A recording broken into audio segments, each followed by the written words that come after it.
Good morning, students. Morning, sir. What's your name? M. Santosham.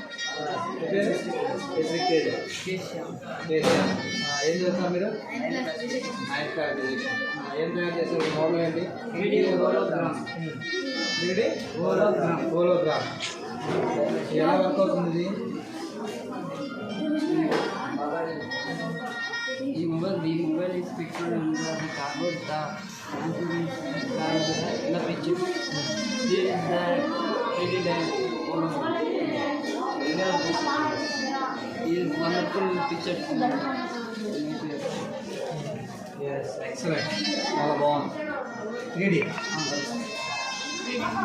Hologram. Yes, very good.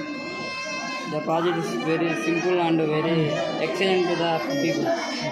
ఇవే ఉపయోగించారు మీకోసం? Cardboard, gum, transparent glass, info and very designs, crayons and sketching. Smartphone.